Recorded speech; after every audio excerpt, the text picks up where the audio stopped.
Hi, Masters! Good afternoon. I think this is already towards the end of your day. And I hope that everyone had fun or is having fun with the games and with all the activities that our team leader prepared for you today. And I am glad and honored to be here and send you my piece of advice. No, my time to give you the closing remark. I'm going to start with a question. Um, I am sure that this will be all too familiar to all of us. Why do some people stick with their goals and while others quit? Or why is it so hard to just stay motivated sometimes? Well, I don't have the answers, but because I also ask myself the same questions every day because I obsess over these types of questions, and I try to use my life as the research lab in testing theories and tweaking to get better results. But I come up with a list of some motivations. So I think I have six types of motivation. First, rewards and incentives. Yeah, I want to get those. I want to be rewarded with this, so I am going to do this. Second is fear of consequences. Like, oh, I want to avoid something that happens, so I'm going to do this. Hmm. Then number three is achievement. I want to achieve something. Um,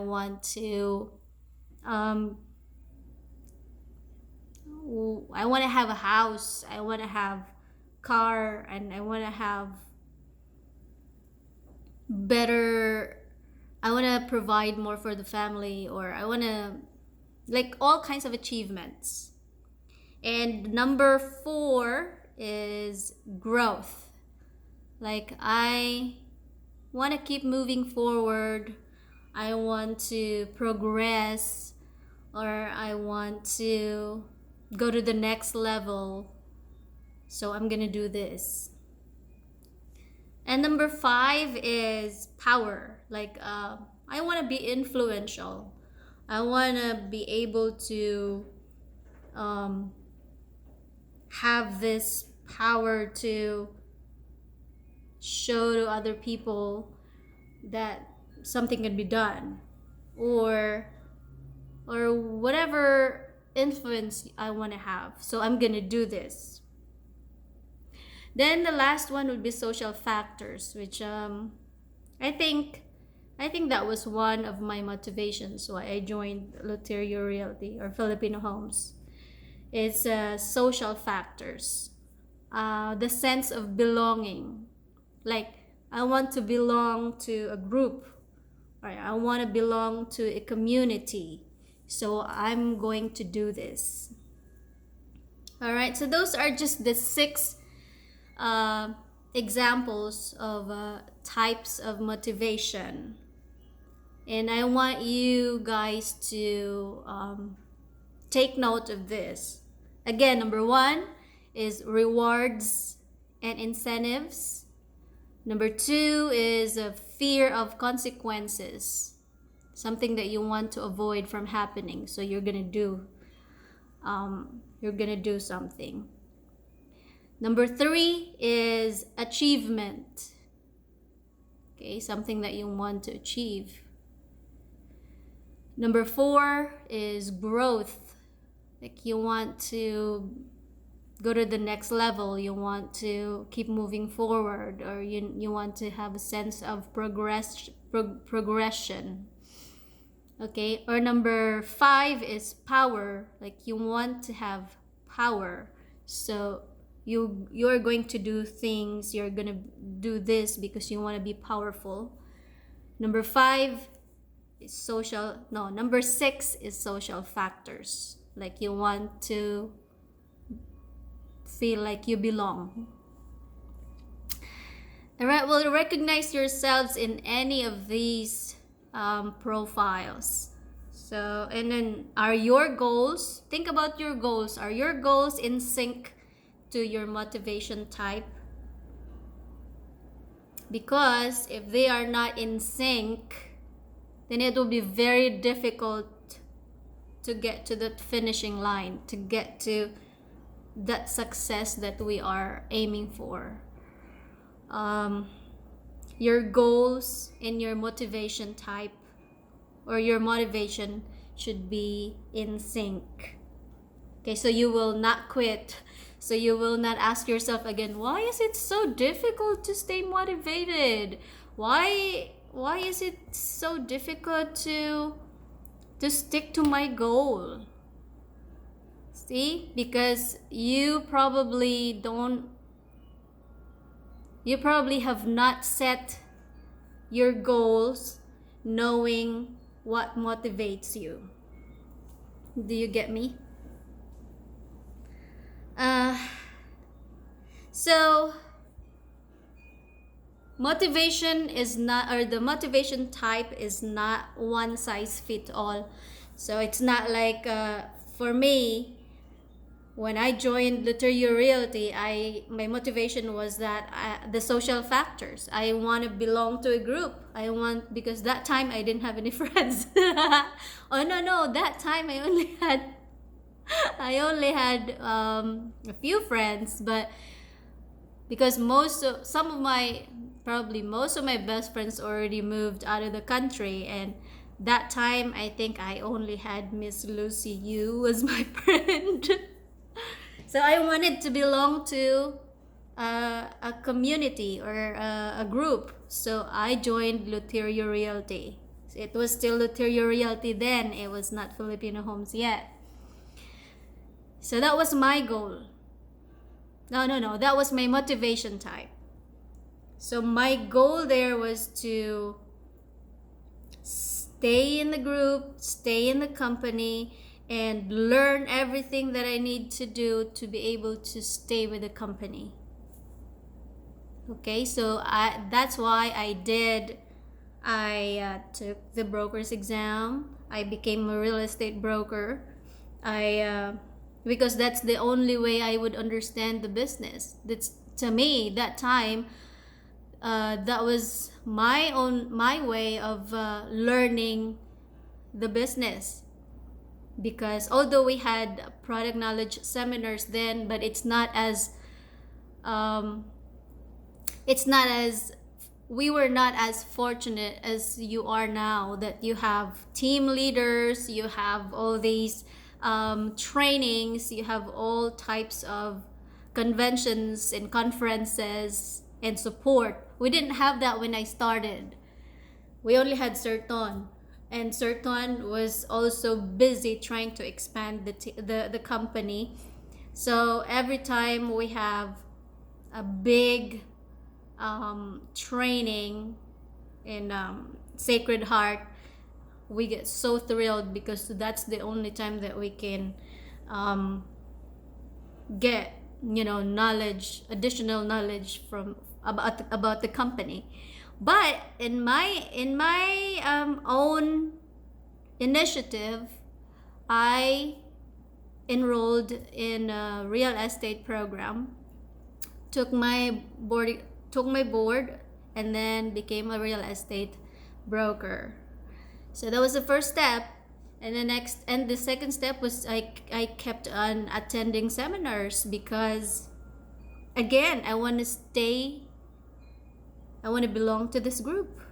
I want to stay in the group. And then after that, along the way, I realized that staying in the group or social factors is not the only motivation that I need to move forward. Because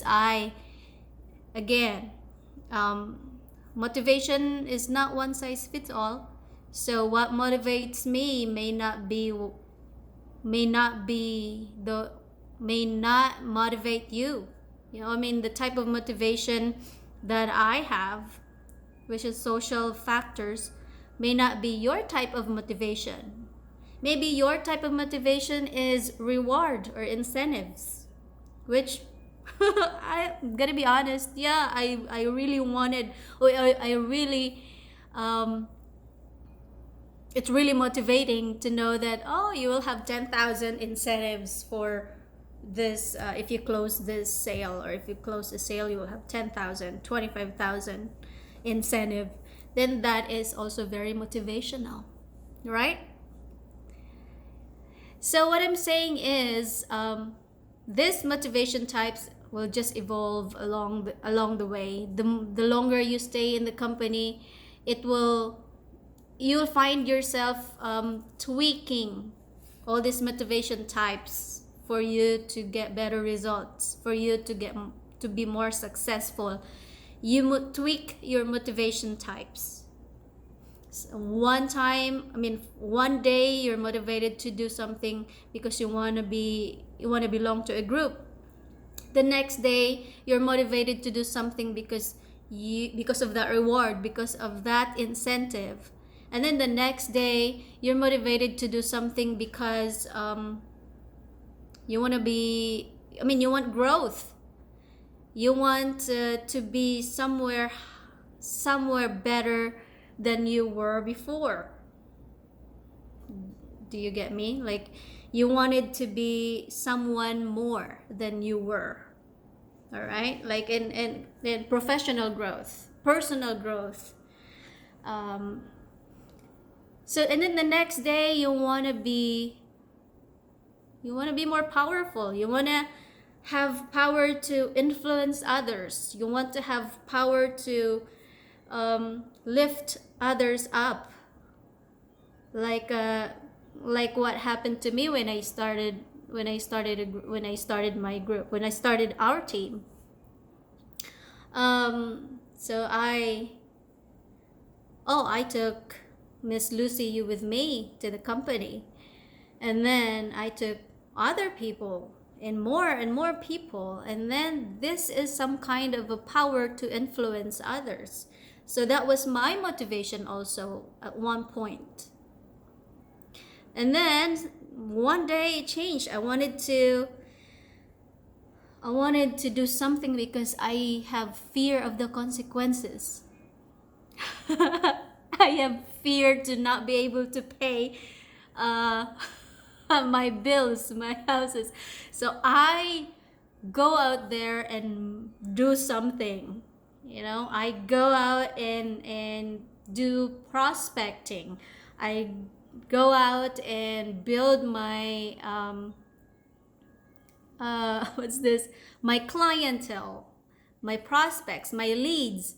I go out there, advertise myself, advertise the products, advertise the company, because the fear of not being able to make a sale, the fear of not being able to get revenues from my sales so I could pay for all my bills.